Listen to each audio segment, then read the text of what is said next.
Okay, normally I'm flying an airplane. I'm going to be riding in one and jumping out on this episode of Taking Off.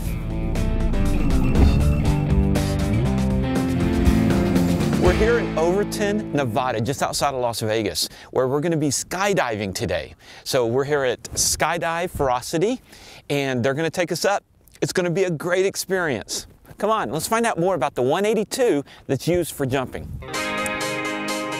Skydiving specifically, the workhorse in the industry is the Cessna 182, which is what we use. Ours is a 1958, highly modified Cessna 182. We extended the wings on it, we extended to the side 4 feet, and we have another additional 6 inches of extension in the front, so it gets a little extra lift. We have speed brakes on it. The door is highly modified so that it's basically tweaked out to get us as fast as possible to jump altitude and back down again and do it again all day long. The other planes, heavily used aircraft in skydiving is the King Air A and B90s. Now the B200 is getting involved in the last few years. Unfortunately, the B200 cannot fly with a door open with a cargo door, a 58 by 58. So we have to use it with a smaller door, and it's purely from a structural standpoint. Twin Otter, another workhorse of the industry, bigger drop zone, bigger operations have the Twin Otters. The Cessna 208, the Caravan, another workhorse. That's a jump plane that holds 14 people, 14 to 16 people, depending if it's a Grand Caravan or not. The Skyvan, tailgate aircraft, that's an aircraft that's used at some of the drop zones. CASA, the Sherpa, more for military ops, military training, but some of the drop zones use them as well. So that's pretty much the jump planes that you have. The Cessna 206, of course, that's another one. But we are in a very different environment, a lot of the drop zones. We're in the desert. The air is a lot thinner in the summer. Air density altitude gets to about 9,000 feet in the summer because of the 5% of humidity and 125-degree temperatures.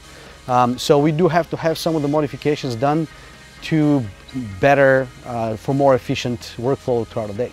In order to fly this thing, I have to have my commercial pilot's license, which I got a couple of years ago through Embry-Riddle Aeronautical University. I did a 4-year degree program over there. And then I needed to get a high performance rating because this engine is 230 horsepower, a little bit more powerful than most single engine Cessna aircraft, so need to have that rating as well. And then in our particular case, they want you to go through a skydive pilot training as well. So I had to go through about 25 hours of skydive training with 50 jump flights before I could get fully signed off to fly this thing. And now here I am flying skydivers every day, 6 days a week. Every time I go up in this thing, I have to wear a parachute, a certified rig, which has to be inspected every 180 days or something like that. Sometimes acts as a nice little cushion on the seat, and hopefully I never have to use it, honestly. What are you guys doing on this jump? Mark and I today, he's working on getting his license so he can jump with other skydivers and that he can jump around the world. Right now we're doing some training so that he can learn to fly safely with other jumpers. So there is an FAA certification for jumping, or is it some other organization? The USPA is what governs our body of jumping. Okay. And we have a progression so that people have enough skills so that they can jump together without endangering themselves or others.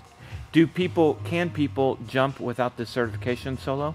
They can do it under the means of an instructor. Okay. Going through a progression. Like what you're doing now? Exactly what we're doing right now. We're going to lean forward to your right knee. There we go, just like that. And then it's going to be like this. Let's go. Skydive. Now don't worry about your balance on that plane because you're going to be connected to me, so I'll be in control of it. Okay. Now, we just got off the aircraft.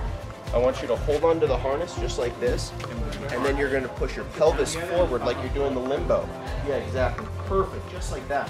Now, as soon as we get stable in free fall, tap, tap, you bring the arms out. Now, do me a favor, keep them about 90 degrees like this, nice and relaxed, okay? Now, if you jump out of the airplane and you're not relaxed, it's understandable, okay? Go ahead and show me those 90s again. If you're real tense, I'm going to grab your wrist, give you a little shake. Relax. It's more fun up there if you're nice and relaxed, okay? So we'll play around a little bit. We'll do some turns. I'll point us toward Area 51, the Valley of Fire, Lake Mead. We're gonna see some beautiful stuff up there. Now, after we're done playing around, about 5,000 feet or so, I'm gonna deploy our parachute. I'm gonna make sure everything's working, and the first thing I'm gonna do is hand you the controls. You're in charge of steering that thing too. This is your skydive. We are gonna go skydiving. So instead of just taking off, we're gonna be falling out. Yeah, exactly. And have you ever gotten out of an airplane while it was flying? Not while it was flying, no. I have worn a parachute once when I did some acrobatics with a friend of mine. All right, and did you get to use it? No, thank goodness. All right, so we're doing a lot of first times on this one. Let's go up there and have a ton of fun. When we come back down, let's talk all about it, because I'm sure it's going to be one heck of a time, all right? Looking forward to it. Let's do it, man.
Yeah.